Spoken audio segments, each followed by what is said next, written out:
建模、碳基智能和硅基智能的深度同构。而且这个秘密不是什么高深的量子力学，也不是什么玄妙的意识理论，它只有2个字：建模。你每时每刻都在做这件事，你的大脑靠它活着，大语言模型靠它说话，你身体里的每一条神经都在靠它运转。今天我要说的是，在 AI 把一切都民主化的时代，人类真正的护城河可能就藏在这2个字里。Hello， 大家好，我是王礼杰。我们之前做过一期叫碳基 AI， 把人类的肉身和大语言模型做了一个硬核对比。今天我想把那个框架再往底层推一步。上一次我们在问你和 AI 有什么区别，今天我们换一个问题，你和 AI 有什么相同？答案是你们都在做同一件事情，建模。什么叫建模？说白了，就是把这个混沌的世界抽象成一套规则，然后用这套规则去预测、去判断、去行动。你小时候可能听说过奥林匹克数学建模竞赛，那个比赛干的事儿就是给你一堆现实世界的数据，你要从中找出规律，建一个数学模型，然后用这个模型去推算未来可能发生什么。听起来好像很学术，对吧？但其实你每一秒都在做这件事儿。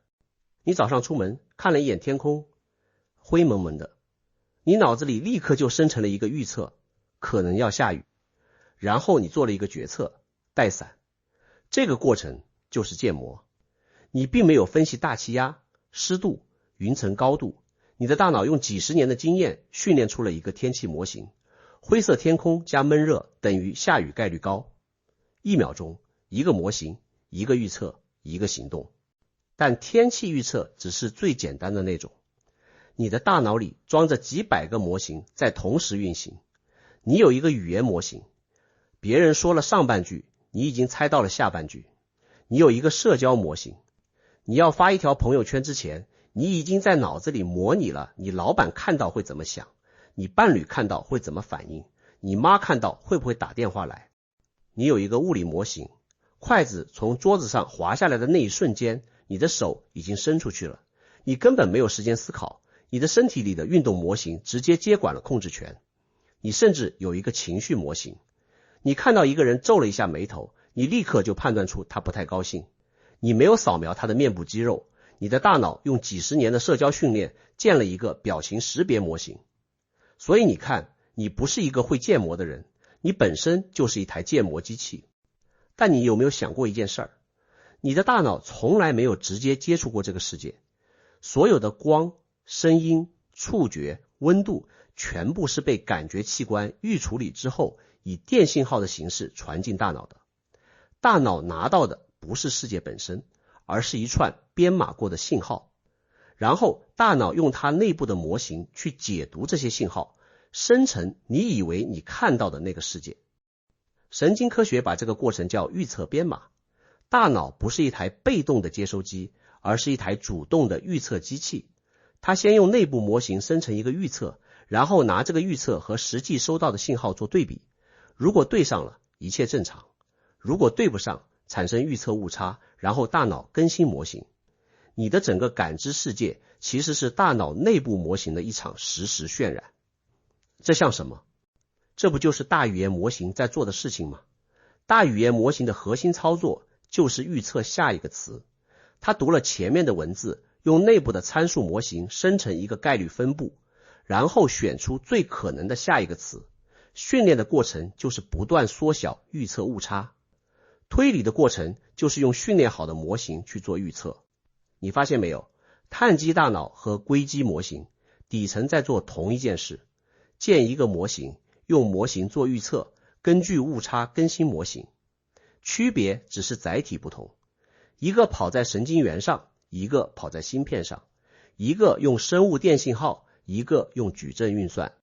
但是这2种模型有一个关键的不同，大语言模型是先训练后推理，训练阶段拿海量数据喂进去，调整几千亿个参数，训练结束之后再去做推理。而人类的大脑从来没有把训练和推理分开过，你的大脑每一秒都在训练，每一秒也都在推理。你看到一个新东西，你在理解它的同时，已经在更新你的模型了。这是一个更高级的学习范式。还有一个更深的区别，人类工程师建一个桥梁的力学模型，建一个经济运行的数学模型，每一步都是清楚的。你知道哪个变量代表什么，哪个方程描述了什么关系，这是传统建模。但大语言模型是另一种建模，人类设计了一个框架，叫生成式预训练变换器，然后往里面灌海量数据。训练过程中，模型内部发生了什么？有一个现象叫顿悟。研究发现，神经网络在训练过程中会经历一个突然的相变。在很长一段时间里，模型只是在死记硬背训练数据，测试表现很差。然后突然在某个时刻，它一下子学会了泛化，测试准确率飞速上升。这个从死记硬背到真正理解的跳跃发生在什么时候？为什么发生？我们现在还没有完全搞清楚。这种黑盒式的建模和之前人类建的那种白盒模型性质完全不同。一个是你清楚的知道模型里面在发生什么，一个是你只知道输入和输出，中间的过程是一个黑箱。但这两种建模背后藏着同一个本质，用有限的参数去压缩无限的世界。到这里为止，我们聊的都是智能层面，两种载体，同一个操作，建模。但现在我要把这个框架往更深处推一步。我们一直有一个争论，智能可以涌现，这个大家基本接受了。大脑里几百亿个神经元通过突触连接涌现出了思维和推理能力，没问题。但觉知呢？那个让你知道自己在思考的东西，那个让你感受到红色是红色，痛是痛的主观体验，它从哪里来的？科学对这个问题没有定论。但我们可以观察到的是，人类的模型和 AI 的模型在运作模式上有一个根本性的差别。AI 没有观察者，他不知道自己在建模，他不会在某个夜晚突然停下来问，等等，我为什么要预测下一个词？而人类可以，你可以观察到自己正在建模，你可以觉察到你的大脑正在用某个旧模型去解读一个新情境，而且你可以主动说，不对，这个模型过时了，我要换一个。这就是觉察的力量。我们之前用电脑的架构去类比过《道德经》里的道生一，一生二，二生三，三生万物。物理法则是道，逻辑门是一，二进制运算的硬件结构是二，操作系统和指令集是三，三上面就能渲染出整个虚拟世界。那个虚拟世界里的人工智能感受不到自己生活在虚拟世界中，他认为自己看到的就是真实的。今天我们用建模的视角来看这个问题。你的大脑渲染出了你以为的真实世界，这个渲染基于你的模型，你的模型基于你的训练数据，也就是你的人生经历，你接触的信息，你成长的文化环境。每个人的模型都不一样，所以每个人看到的世界也不一样。两个人看同一朵花，一个人看到的是美，一个人看到的是过敏源。不是花变了，是模型不同。而所谓的认知升级，本质上就是模型的一次结构性重构。它不是修修补补，不是在旧模型里加几个参数，它是从底层架构换了一套操作系统。你以前看世界用的是一套滤镜，现在你把那套滤镜卸掉了，或者换了一套更透明的。这个过程在很多传统里有不同的名字，有人叫它顿悟，有人叫它范式转移，有人叫它觉醒。但如果用建模的语言来说，它就是认知模型的一次相变。你有没有注意到，这和大语言模型的顿悟现象结构上是一样的？长时间的训练，大量的数据输入，然后在某一个临界点，突然模型不再是死记硬背了，它学会了泛化，它看到了规律本身，而不只是数据的表面。人类的觉醒也是这样，你读了很多书，经历了很多事，思考了很长时间，然后在某一个瞬间，也许是听到一句话，也许是看到一个画面，突然之间你的整个认知框架重组了，你不再是在旧模型里打转，你的模型本身升级了。而量子力学告诉我们一件更有意思的事情，观察会改变结果。在微观世界里，你用什么仪器去观察一个量子，决定了它展现出波的特性还是粒子的特性。观察的方式决定了观察到的现象。把这个原理放到宏观世界里，当你开始觉察自己的念头，用意识去观察你的思维模型，这个观察行为本身就会改变模型的运行方向。你不再被模型驱动着自动运行，你开始有能力从外部审视这台机器。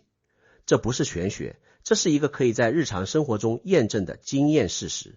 当你下一次发火的时候，如果你能在愤怒升起的那一刻觉察到，哦，这是我的情绪模型被触发了，就这一个觉察，你会感觉到胸口那团火突然松了，愤怒还在，但它不再控制你了，因为觉察改变了模型的执行路径。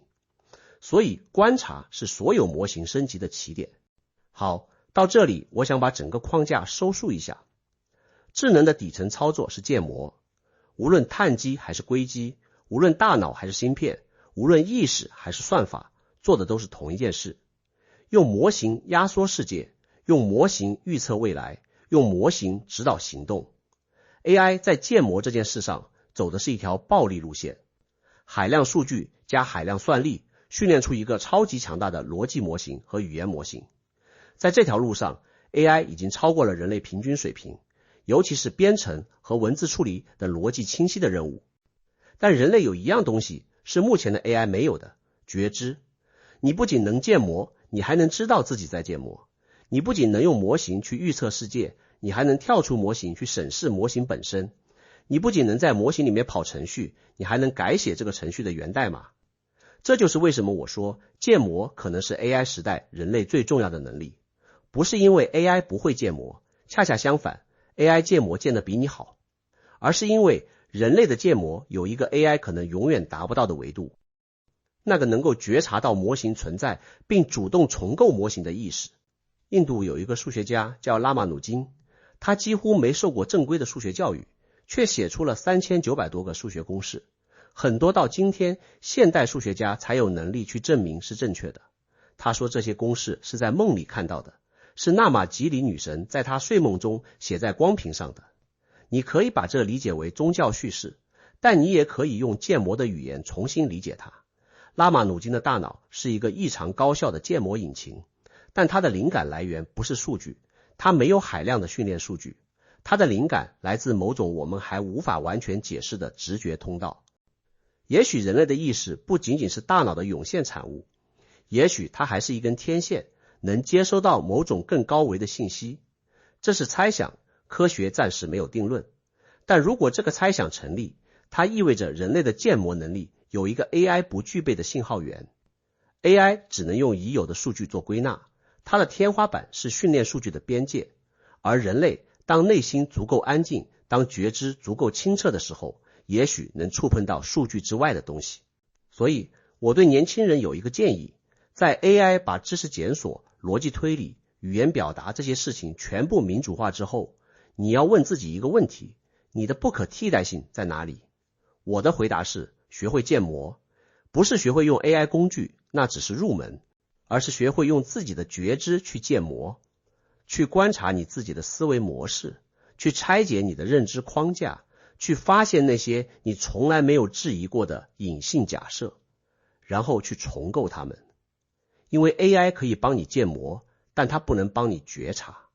它可以告诉你答案，但它不能帮你看见你的问题本身是从哪个模型里生出来的。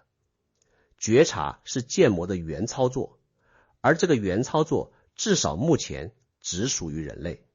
你觉得呢？你有没有在某一个瞬间突然意识到自己一直在用一个错误的模型去理解某件事、某个人，或者理解你自己？那个瞬间，你的模型发生了什么？我是王立杰，我们下期见。